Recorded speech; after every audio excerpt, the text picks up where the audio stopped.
From the creases in your palm, to the shape of your fingers, to the thickness of your skin, it's thought every hand holds a purpose. This part of the thumb is your will. This part of the thumb is logic. In a room of about a dozen people, certified hand analyst Phyllis Campanello does a quick test to get a better idea of what kind of thumbs are in this crowd. Okay, you've got a willow. She says flexible thumbs, otherwise known as willows, represent someone who goes with the flow. Then there's stiff oak thumbs, which stand for resilience and strength. But don't read into yourself just yet, because this analogy is just scraping the surface of Phyllis's presentation. We've been conditioned in our culture not to have this as a way of life. But you go to other cultures, you go to Europe, you go to India, China, all of Asia.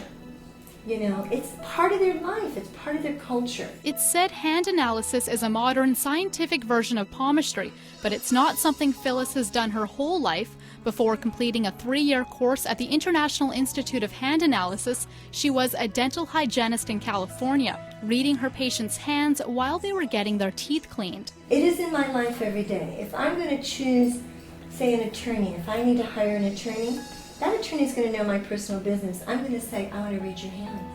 My most favorite part of hands is the fingerprints. And that is because that's where the soul's information comes in. Unlike the lines in our hands, which Phyllis say change over time, our fingerprints stay the same. And Phyllis can figure out a lot about you just by looking at the kind of print on your fingertips. A typical session starts with rolling ink onto the palm and carefully creating a few handprints. There we are. Then it's time to dive into the reading. All it takes is one quick look at my hand for Phyllis to say I have an obvious water hand. And your inclination as a water person is to take on the shape of any environment that you're in. A deeper look at my fingerprints is another giveaway for Phyllis. And I want to say to you that already I know that this right index finger is part of your life purpose because it's the highest evolved print. A whorl on my right index, a tentative arch on my left index. The rest of my fingerprints are loops. It's enough for Phyllis to say I meant to be a leader. Someone like you must always be involved with people, have a job and a career like you have. Phyllis says when it comes to the lines and prints on her hands, she's right on track. I'm in my life purpose. I'm doing what I'm supposed to do.